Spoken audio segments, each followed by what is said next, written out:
नमस्कार. या व्हिडिओमध्ये आपण बघूया इलेक्ट्रिकल ब्रांच मध्ये नेमकं काय काय आहे. इलेक्ट्रिकल ब्रांच रिलेटेड सगळे डिटेल्स आपण या व्हिडिओमध्ये डिस्कस करूया. मग आपण बघूयात की त्याचे ऍडव्हान्टेजेस काय काय, त्याचे डिसएडव्हान्टेजेस काय काय आहेत, त्याचा फ्युचर स्कोप काय काय आहे किंवा कंपनीज कुठल्या कुठल्या आहेत. फ्युचर समजा हायर एज्युकेशन मला करायचं आहे तर त्याच्यामध्ये काय स्कोप आहे काय इलेक्ट्रिकल इंजिनिअरिंग मध्ये, ह्या सगळ्या गोष्टी आपण बोलूया. पहिला मुळात आपला प्रश्न आहे की इलेक्ट्रिकल इंजिनिअरिंगला कोणी जायचं आहे किंवा इलेक्ट्रिकल आणि इलेक्ट्रॉनिक्स सेम आहे काय, हा पहिला विषय. तो आधी आपण विषय बोलूयात. तर मुळात एक गोष्ट क्लिअर की इलेक्ट्रॉनिक्स आणि इलेक्ट्रिकल हे तर काय सेम नाही आहेत.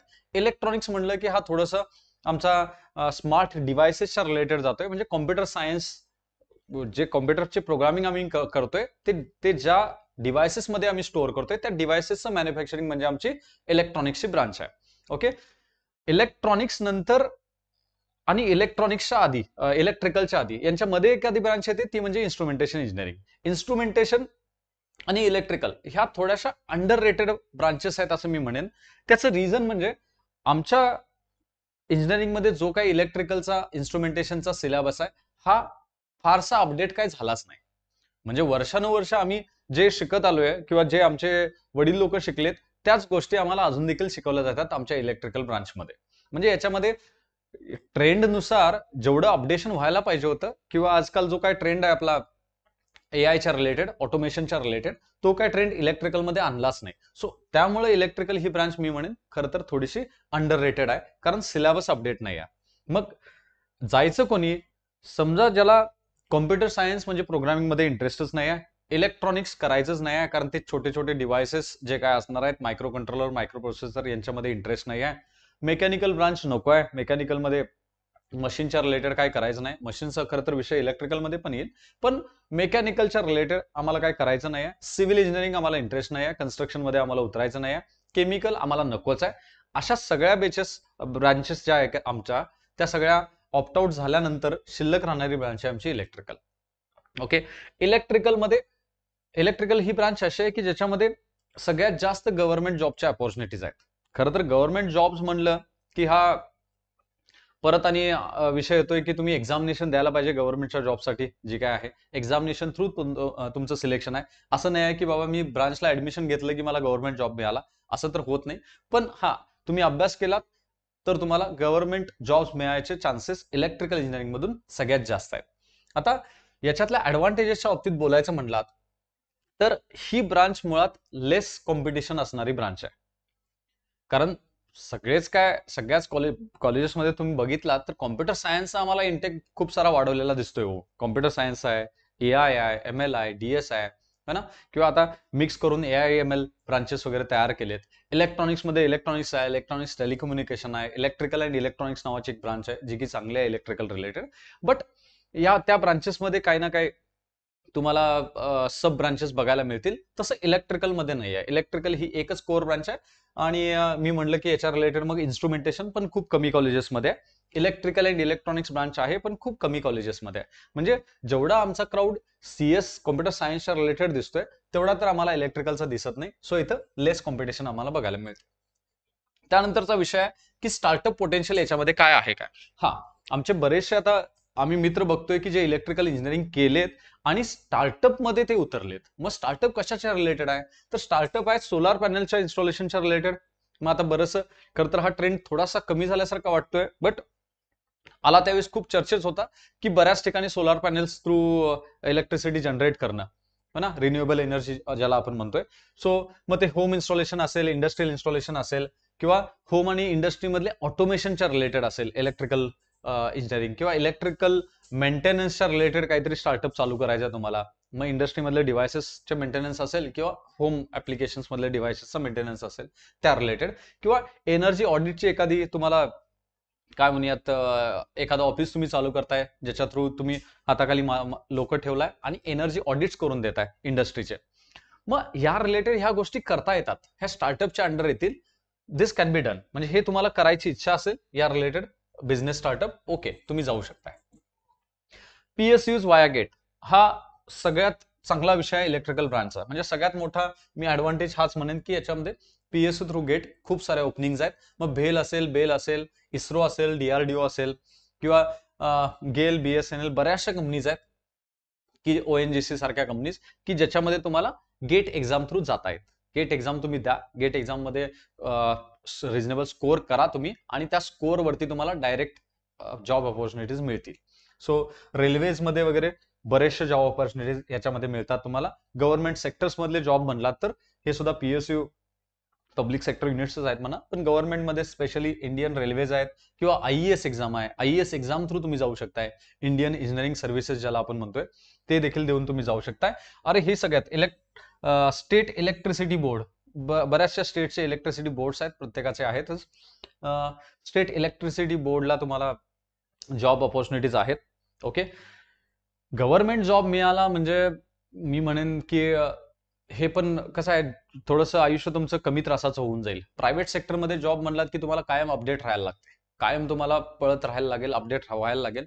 पण गव्हर्नमेंट सेक्टर्समध्ये तुम्हाला जॉब मिळाल्यानंतर बऱ्यापैकी पुढचं आयुष्य मी म्हणेन तुमचं निवांत होऊन जाते. आमचे बरेचसे मित्र आम्ही बघतोय जे प्रायव्हेट जॉब न करता गव्हर्नमेंटमध्ये सिलेक्शन झालंय आणि निवांत निवांत जॉब त्यांचा चाललाय, म्हणजे जॉब सिक्युरिटी आहे गव्हर्नमेंटमध्ये गेलात तर. PWD सारख्या डिपार्टमेंटला किंवा म्युन्सिपल कॉर्पोरेशनच्या डिपार्टमेंटला याच्यामध्ये सुद्धा याचे ओपनिंग्स असतात. हायर स्टडीज ओके, इलेक्ट्रिकलमध्ये मी ग्रॅज्युएशन केले, मला पुढे ME करायचं आहे, MTech करायचं आहे, PhD करायचं आहे, त्यानंतर रिसर्च रिलेटेड काम करायचं आहे किंवा MS करायचं आहे, रिसर्च स्कॉलर्स मला बनायचं आहे, तर तुम्हाला इलेक्ट्रिकल इंजिनिअरिंग मधून पुढे स्कोप आहे, करता येते. ओके, याच्यानंतर इलेक्ट्रिकल मधून तुम्हाला जाऊन electronics related suppose post graduation करायचं आहे. येस, काय काय कॉलेजेसमध्ये ब्रांच आहेत, मेकॅट्रॉनिक्स सारख्या ब्रांचला तुम्हाला जायचं आहे, इलेक्ट्रिकल मधून जाता येते. हा विषय माहिती असू दे. फक्त लिमिटेड सीट्स असतात, सगळ्या सीट्स इलेक्ट्रिकलचे स्टुडंटसाठी नसतात. सपोज एखाद्या कॉलेजेसला ME MTech साठी मेकॅट्रॉनिक्सला 24 सीट्स आहेत, तर त्यामध्ये सीट मॅट्रिक्स असतोय की ठराविक 2 जागा इलेक्ट्रिकलला, 2 जागा इन्स्ट्रुमेंटेशनला, असा तो सीट मॅट्रिक्स असतोय. ओके, पण जाता येतं, इट इज देअर. डिसएडव्हान्टेजेस हा विषय आपण बोलायला पाहिजे. डिसएडव्हान्टेजेसच्या बाबतीत बोलायचं म्हटलं तर याच्यामध्ये मला स्कोप थोडासा कमी दिसतोय प्रायव्हेट सेक्टर्समध्ये, किंवा मी तर म्हणेन कोर ब्रांच असल्यामुळे याच्यामध्ये स्कोप कमी आहे. जेवढा स्कोप आम्हाला कॉम्प्युटर सायन्स आणि इलेक्ट्रॉनिक्स मधून दिसतोय जॉब ऑपॉर्च्युनिटीजचा, तेवढा इलेक्ट्रिकल मधून नक्कीच नाही आहे. इलेक्ट्रिकल मधून तो जॉब ऑपॉर्च्युनिटीजचा स्कोप कमी आहे. फील्ड वर्क ओरिएंटेड हा जॉब आहे, माहिती असू दे. मुलींसाठी थोडंसं मी म्हणेन हा रिस्की आहे हे फील्ड. कारण काय, इलेक्ट्रॉनिक्स म्हणलात की तुम्हाला बैठक काम आहे, तुम्हाला ऑफिस वर्क आहे, तुम्हाला ऑफिसमधून सगळ्या गोष्टी हँडल करायच्या आहेत इलेक्ट्रॉनिक्स प्रोफाईलमधून. मी म्हणेन मुलींसाठी इलेक्ट्रॉनिक्स हे इलेक्ट्रिकलपेक्षा चांगली ब्रांच आहे, सुटेबल ब्रांच आहे. इलेक्ट्रिकलमध्ये फील्ड वर्क आहे, तुम्हाला ऑन फील्ड जायला लागेल. आणि कसं आहे माहिती आहे काय, इलेक्ट्रिकलचे प्रोजेक्ट्स काय तुम्ही म्हणाल त्या सिटीमध्ये तुम्हाला मिळणार नाही. तो पुणे, बेंगलोर या तर IT सिटीज आहेत ना, जिथं IT सेक्टरमध्ये खूप सारी ग्रोथ आहे.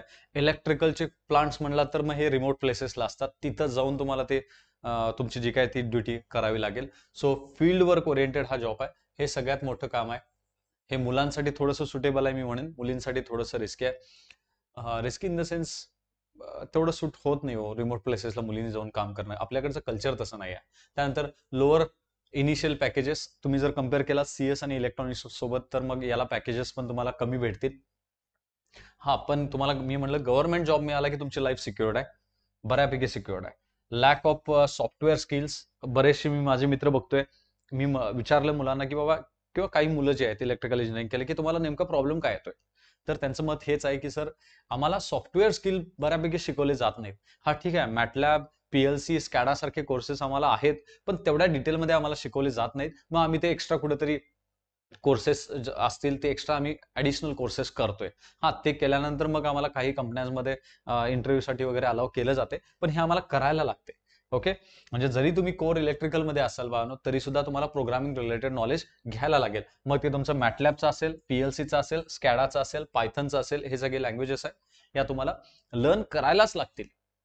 जमानाच अहो ऑटोमेशन कडे निघालाय, AI कडे निघालाय, तुम्हाला ह्या गोष्टी, छोट्या मोठ्या गोष्टी शिकायला लागतील, आपल्याला अपडेटेड राहायला लागेल.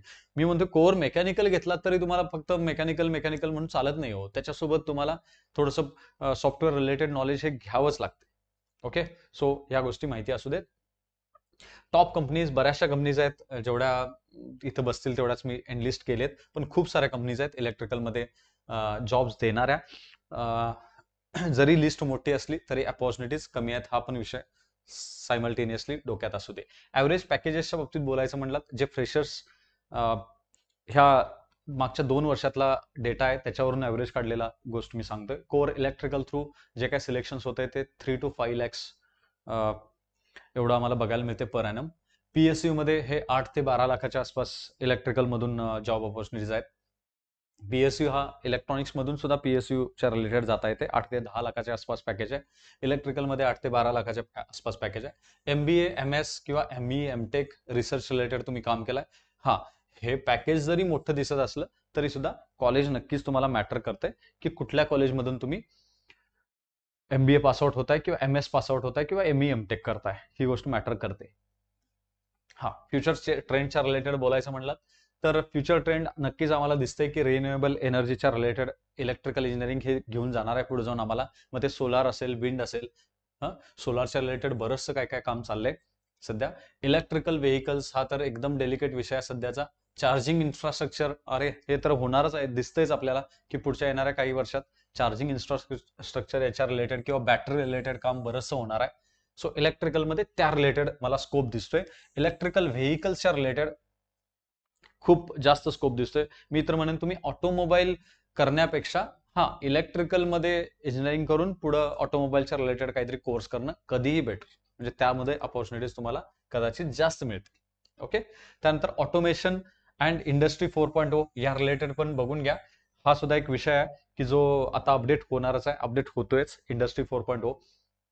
सो याच्यामुळे इलेक्ट्रिकल इंजिनिअरिंगमध्ये स्कोप नंतर तयार होईलच. AI इन पॉवर सिस्टम, सध्या तर आम्हाला पॉवर सिस्टममध्ये तेवढा AI दिसत नाही आहे. चालू झालंय, म्हणजे इलेक्ट्रिकल डिव्हायसेस आम्ही काय म्हणूया वायरलेसली ऑपरेट करतोय. सो त्याच्यामध्ये ऑटोमेशन या लागले, पण अजून बरंचसं ऑटोमेशन मला दिसतंय की फ्युचरमध्ये इलेक्ट्रिकल सिस्टम्समध्ये किंवा पॉवर सिस्टम्समध्ये आहे, पॉवर सिस्टम्समध्ये येणार आहे. आजकाल ते आपले इलेक्ट्रिसिटीचे जे काही मीटर्स आहेत ते सुद्धा आता अपडेट होत आहेत. ते सुद्धा आपल्या मोबाईल सारखे आपण ते आधी पेमेंट करणार आणि त्यानंतर ते ऍक्टिव्हेट होणार, असा जो काय प्रकार आहे प्रीपेड पोस्टपेडचा, तो प्रीपेडचा प्रकार आता इलेक्ट्रिकल मीटर्समध्ये सुद्धा येतोय. आणि मी म्हणतोय अजून खूप सारं AI याच्यामध्ये बाकी आहे पॉवर स्टेशन्समध्ये. ओके, सो हे सगळं इलेक्ट्रिकल इंजिनिअरिंगच्या रिलेटेड आहे.